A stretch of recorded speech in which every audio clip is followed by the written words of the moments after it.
Hello, ഇന്നത്തെ ഒരു video എന്താന്ന് വെച്ചാലേ, ഇന്ന് നമ്മളെ ഇശല ആദ്യമായിട്ട് അംഗൻവാടിക്ക് പോകും. അപ്പോൾ അംഗൻവാടിക്ക് കൊണ്ടുപോകാൻ വേണ്ടിയിട്ടേ ഉള്ളിൽ നിന്നിട്ട് വെറുതെ ഒരു ഓംപ്ലേറ്റ് അടിച്ച് കൊടുത്തിട്ടുണ്ട്. അംഗൻവാടിക്ക് പോണതിൻ്റെ മുന്നേ അപ്പം ചായയൊക്കെ കൊടുത്തിട്ടുണ്ട്. ആൾക്കൊരു ഐഡിയ ഇല്ലായിരുന്നു. പുതിയ ബാഗ് വാങ്ങിയ പൊലിമോ കൊണ്ട് പോവാന്നൊക്കെ സമ്മതിച്ചിട്ടുണ്ട്. അങ്ങനെ ബാഗൊക്കെ കൂട്ടാനാക്കിയ പാത്രവും പിന്നെ ഉപ്പുമാവ് കൊണ്ടുവരാൻ വേണ്ടിയിട്ട് ഒരു പാത്രം കൂടി വെച്ചിട്ടുണ്ടായിരുന്നു. പിന്നെ ഓളൊക്കെ റെഡിയാക്കി നിർത്തിയിട്ടുണ്ടായിരുന്നു. ഇശലിൻ്റെ ഊതിയെ ഞാനും ഓളുടെ കൂടെ അംഗൻവാടിയിൽ നിൽക്കുന്നതാണ്. മാറ്റിനിൻ്റെ ഇടക്കൊക്കെ അങ്ങനെ പറയുന്നുണ്ടായിരുന്നു, ഉമ്മച്ചി വീട്ടിലേക്ക് തിരിച്ചു വരും പന്നിയും കൊണ്ടുണ്ടായിരുന്നു. അങ്ങനെ ബാഗൊക്കെ ഇട്ട ആള് നല്ല പൊലിവിൽ നടക്കുന്നുണ്ടായിരുന്നു. പിന്നെ തറവാട്ടിൽ നിന്ന് ഇളയച്ചൻ്റെ കുട്ടിയും കൂടി ഉണ്ടായിരുന്നു അംഗൻവാടിക്ക്.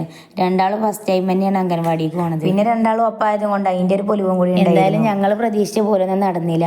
ഓല് അവിടെ ചെന്ന കാര്യം ഞങ്ങളുടെ കൂടെ ഇങ്ങോട്ട് തന്നെ പോരുന്നൊക്കെ ഞങ്ങൾ വിചാരിച്ചിട്ടുണ്ട്. അങ്ങനെയൊന്നും നടന്നില്ല. ഓൾക്ക് കളിസാനൊക്കെ കിട്ടിയപ്പോൾ മക്കളെ നല്ല ഹാപ്പി ആയിരുന്നു. അങ്ങനെ ഞങ്ങൾക്ക് ടാറ്റയൊക്കെ തന്നെ ഞങ്ങൾ തിരിച്ചു പോന്നിട്ടുണ്ടായിരുന്നു. പോരുന്ന വഴിക്ക് അമ്മായിയുടെ വീട് എത്തിയപ്പോൾ അമ്മായി അവിടെ നിന്ന് ചക്കയുടെ പൊട്ടൊക്കെ തന്നിട്ടുണ്ടായിരുന്നു. പിന്നെ വൈകുന്നേരത്തെ ആബിയാണ് അവരെ കൊണ്ടുവന്നിട്ടുണ്ടായിരുന്നു. അപ്പോൾ അടുത്തൊരു വീഡിയോ ആയിട്ട് വീണ്ടും വരാം. ടാറ്റാ.